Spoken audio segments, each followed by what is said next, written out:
before you cut me short. Now the deputy governor wants to give us a lot of PR. And let me just break it down. The mischief that the county government was trying to deal with when they got into power is that, you remember we used to pay for parking. The cashier would hold on to parking fees before they remit it to the county government. At the end of the day. At the end of the day, cashier. Or their accounts. Now what the county government did, they said, look here, these parking attendants, they have a lot of control. Sometimes they do not remit the amount of money that has been given to them. So in their wisdom, they brought in this thing called EGG Pay. And got 30% rise can you in revenue. Allow me to finalize? So why did they bring this EGG Pay? So that it becomes the cashier virtually. Now, that is where the problem is. We have removed the control from one cashier who was stealing some small monies to where we are bringing in a virtual cashier for the entire Nairobi County. Now, and that's what the Auditor General is saying. There is a problem. Because how do you know? They're saying that this has to be remitted within 72 hours. Sometimes the said cashier, which is EGG Pay, stays with the money for over a month. That's what the report says. Now, again, this account of the said cashier, I want to break it down in a very simple way. They are saying that it does not only hold the money for the county. There are other monies that are coming in that are private. Now, at the end of the day, how do you know which one is private money and which one is county government money? So you can see there was a clear machination by some individuals within the county. I don't want to call names. It is the governor and the deputy who will tell us, to control the collection of the amount from a centralized level, then use that to defraud the county government. I agree that they have been able to increase revenue, but what we want is to know how much revenue. I can tell you for a fact it is more than 30% that is talking about. It can actually be even 70%. But how do we know that? We can't know. Why? The county government is not a party to that virtual cashier. And that is what the Auditor General is saying. There is a huge problem. Because how can you hold money on behalf of the county? You know, now Jonathan wants to give you good English propaganda. What we are saying is very simple. That cashier, we want to the county government to have control. Now the other thing, they paid 16 million for undelivered uniforms. They are saying in the words of the deputy governor, very wise words, that they have been able to cancel the contract and saved us money. How have they saved us money? They paid 16 million. It has been 2 years, according to the report. I don't want to be told that I'm giving defamatory statements. According to the report, it has been 2 years since they paid 16 million. He says the problem is our new logo has not been gazetted. Fred, for 2 years. How long does it take to gazette a logo for a county government? So again, if this is true, having 16 million for 2 years that belongs to us, if I were to put that thing in a fixed deposit account, it would be earning interest. Serious interest, not just interest. 16 million for 2 years. So you can't say that cancelling after you paid the 16 million, then you saved us money. How did you save us money? Okay. When our deputy governor will give you a final opportunity to respond to that before we move on to other headlines. Brian just said that we can't tell how much money we have collected and everything. 30 minutes ago, I showed you on my phone that we had collected 558,000 shillings. It's more than tripled. We are now at 1.673 since midnight. No. In the last 20 minutes. When I showed you, it was 558,000 shillings that we had collected. We've been on air for 15 minutes, and now we've collected 1.673 million. Man, that's how I know. I use technology. And which is my point. You can't want to remain analog and make a difference in 2016.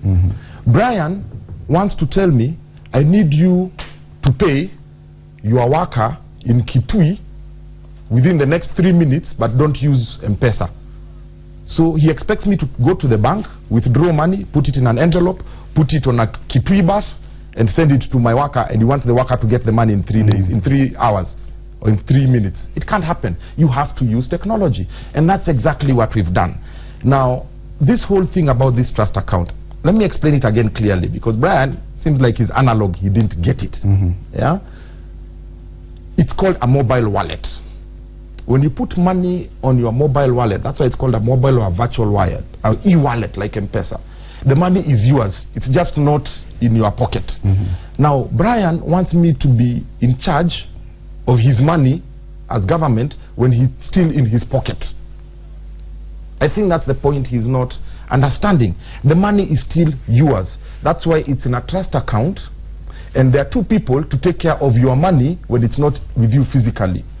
There's PKF, who are the auditors as approved by Central Bank, and the Central Bank itself. That's why it's called a trust account. They are holding your money in trust for you. The money is not the county government's. It only becomes the county government's when you pay us. Now, when you pay us, there's a process for that money to come from that account into our revenue account. That's what they're saying. Sometimes it takes even a month before it gets and to I'll your explain account. to you why it can't take a month. I'll explain to you why it can't take a month. Yeah, because these are facts and figures. Okay. Now, there's a process in Imuli. If I go into my wallet, like move 20 shillings and give it to you. The 1.5 million that you've just shown us that you've already collected since midnight. It's in the trust account. But that has already been paid to... That's why I'm explaining the process. Yes. I'm explaining the process. Now, assume it this way. Yeah, let's look at the manual process first so you can understand it. Right? If this money was paid to a parking attendant, right, on Tomboya Street, yeah, it is now in the hands physically of a parking attendant. Yes. You have paid 300 shillings. Is that money the county's? Yes, it is. Absolutely. Has it reached the county's accounts? No, but it is. It has. It's going to wait. Yes. It's going to wait until the end of the day, yeah, for that money to come from the attendant into our bank. Correct. Now, when it's in our bank at the end of the day, right now it would have taken me until tomorrow to find out. So it would have taken 24 hours to find out how much have we collected. Now it's taking me instant. I've just shown you. Okay. Once it's in our account, do we know if it's the right amount? No. Why? Because the cashier also has to bring all the receipts. Remember the receipts used to be given for parking to us, and then our team of auditors would spend a week reconciling all the money that has come with the receipts because it's manual. So how do you expect this amount in your account? Exactly. So what we have done now is we have reduced the amount of time it takes to real time know how much the money is in our account from 24 hours to immediate. It happens in less than 30 seconds. I've shown you on national TV. Number two, it takes up to 72 hours, sometimes it takes 24 hours, to do the complete reconciliation when the money has moved into our account and we are sure it's the exact money. Before, it used to take a week. Okay? So that's what automation does. It makes things much quicker. So the claim that it can take a month is wrong. And I'll tell you why. Can Nairobi County survive for a month without revenues? But those are not the only revenues. As you said, EGGPay... Okay, EGGPay collects 50%. Can it survive with only 50% of revenues for up to a month? It's been held somewhere else. It's not possible. I'll tell you another thing, just as I'm concluding. These same PKF people who are holding it in trust are holding other very large mobile wallets in Africa. Why is it only wrong when they are holding in trust for government? That's one. For money that is not even government yet. Number two, this report says we have stolen 20 billion shillings. Last year, we got 11.7 billion shillings locally collected, 11.4 from the national government. That comes to 23.1 billion. Yeah?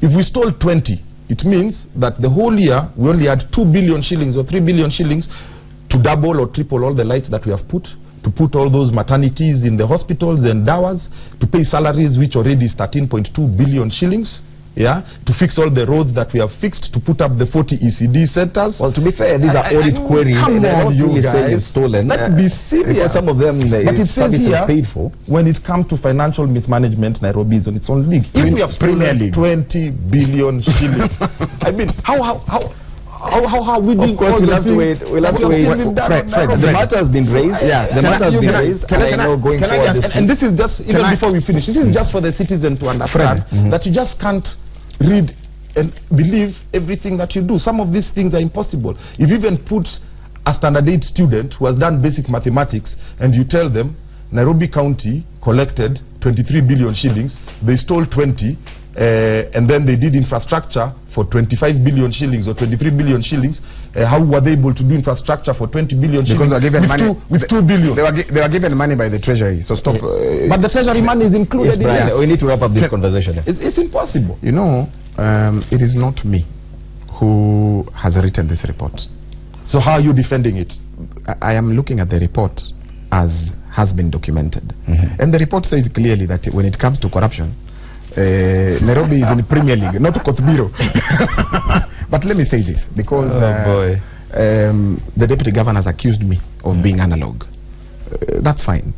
We applaud the county government for the fact that they've embraced technology. It's a good thing. Let's not miss the point. The question we're asking, and the auditor is asking, is a very simple question.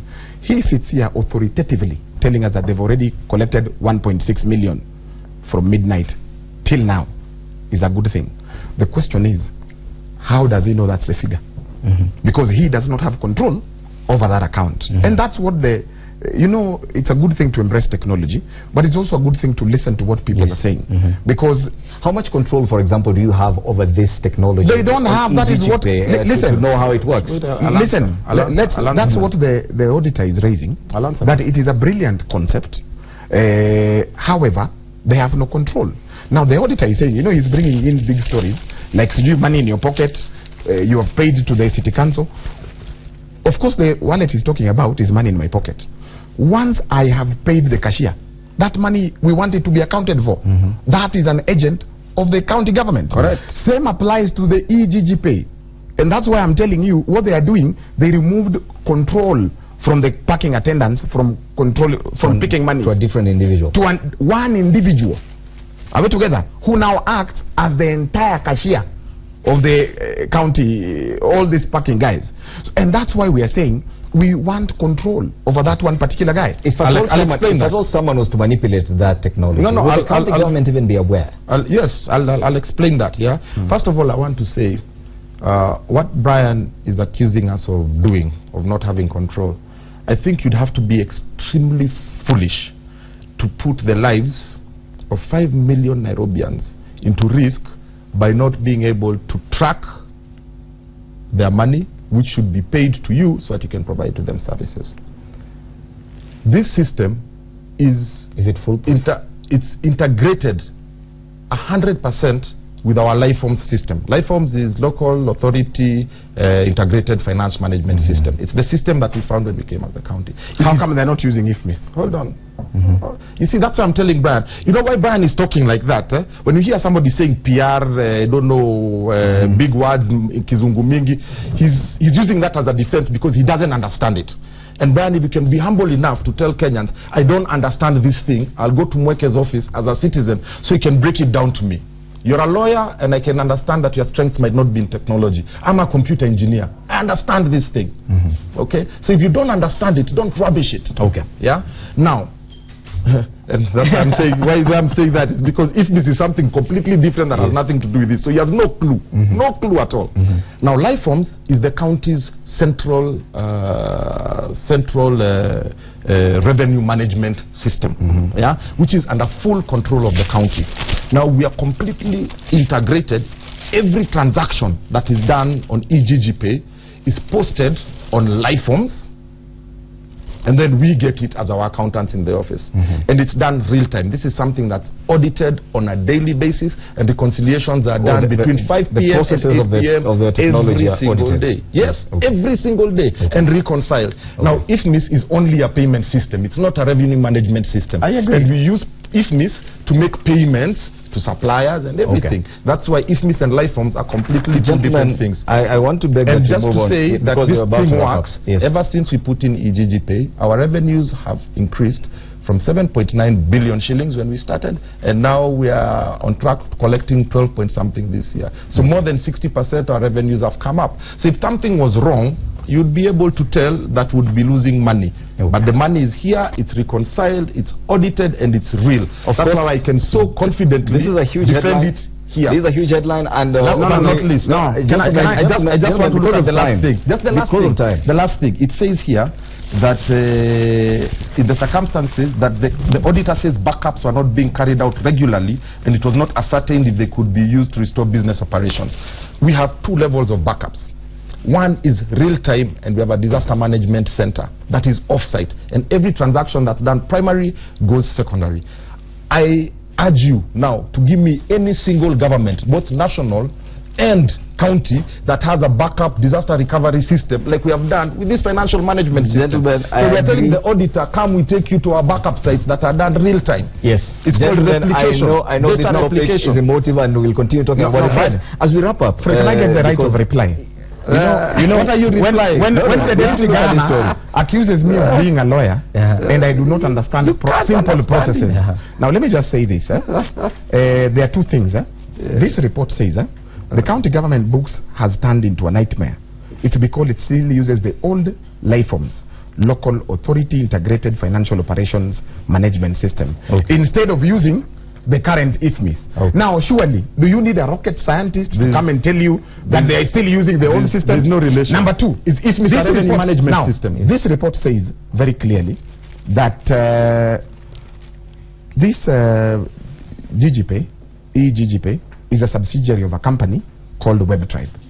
Now, this WebTribe, and this is what the report, the auditor is asking. This WebTribe, where the money goes, WebTribe receives other monies from other quarters.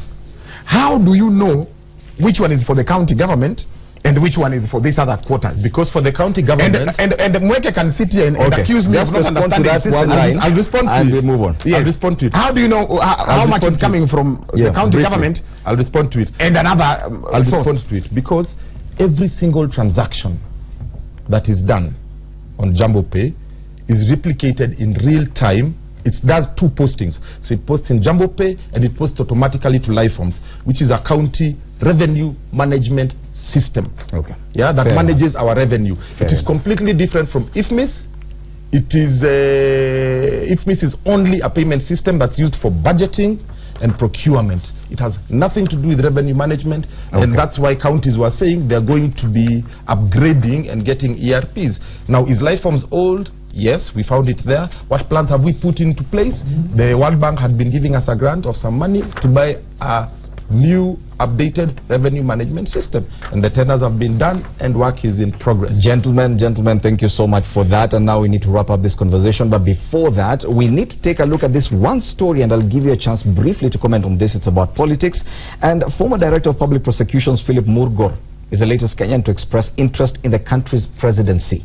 Murgor has already established his campaign headquarters in Nairobi, and he says he shall be contesting on a UDM ticket. Let's have that story as we wrap up this review.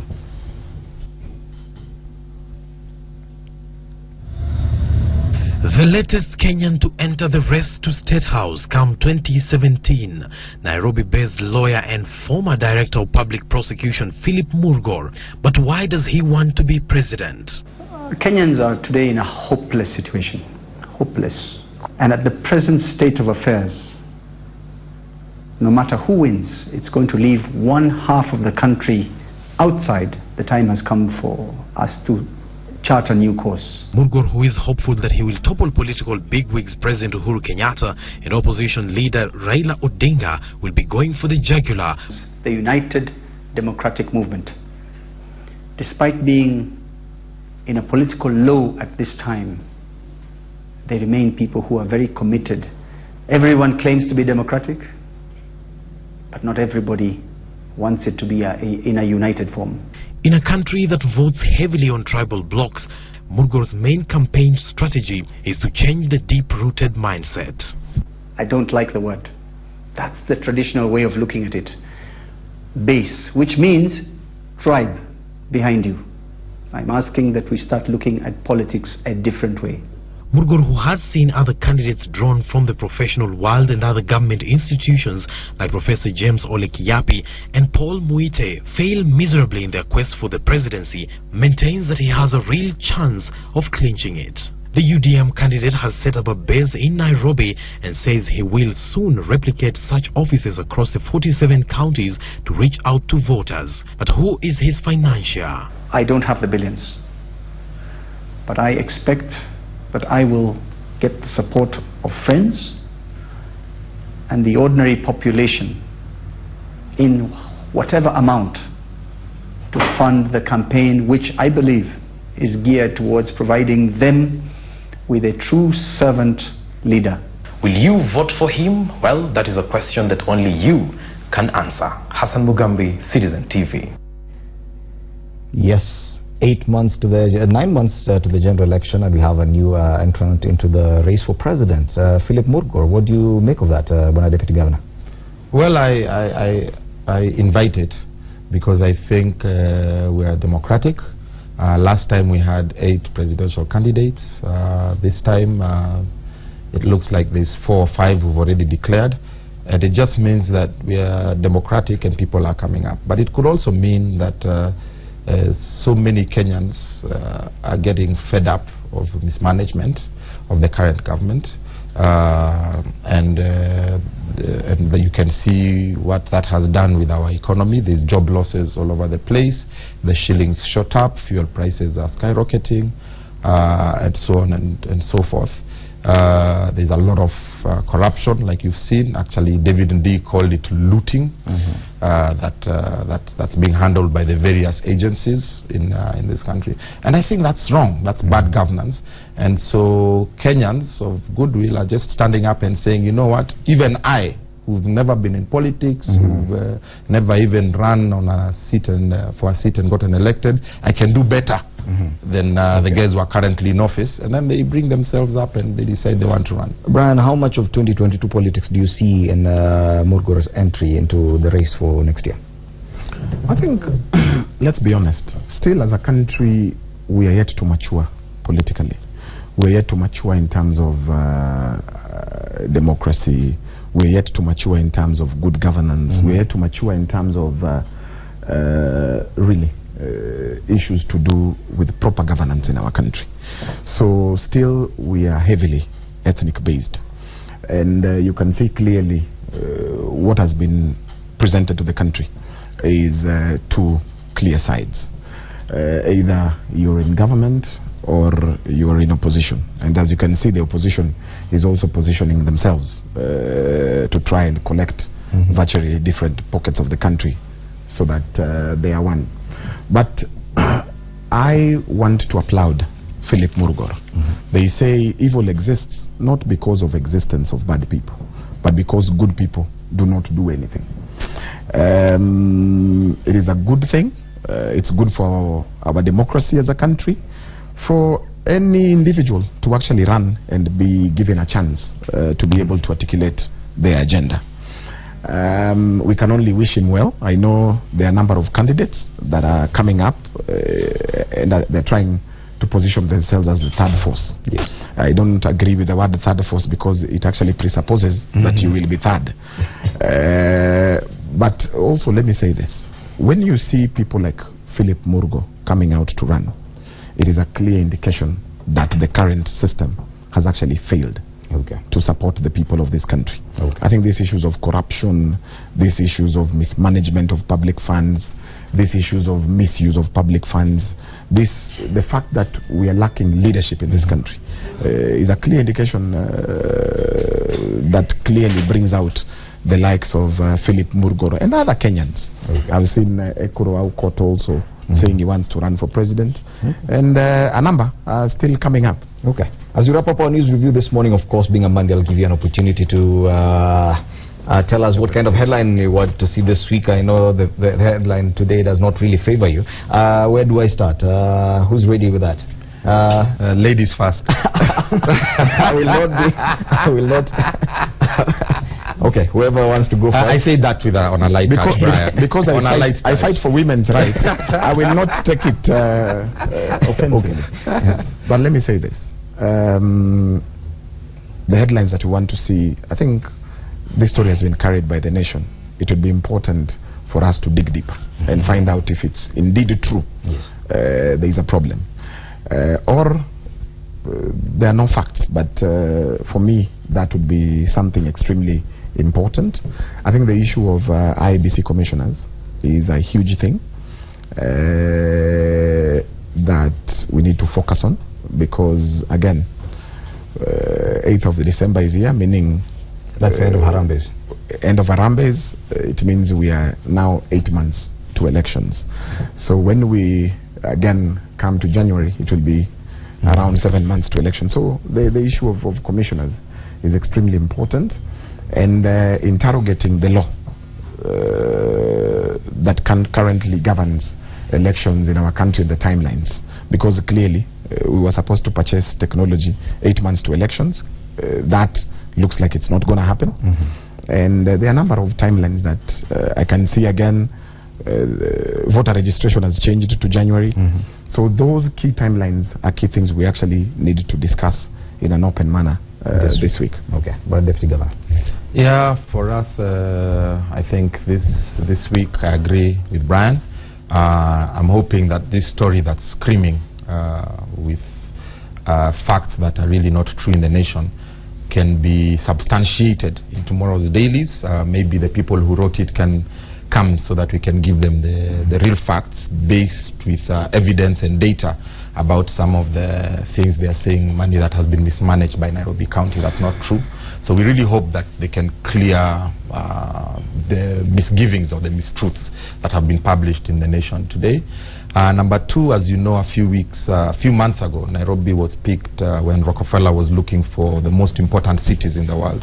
Nairobi, because of the progression that it has gotten since the onset of the county government, was picked as one of the most 100 cities to be made resilient. Resilience means that Nairobi now is so important to the region and to the country that if any shocks or disasters happen, we need to get Nairobi back and up and running, otherwise it will destabilize the whole region. So there's a big meeting today with all the stakeholders for that.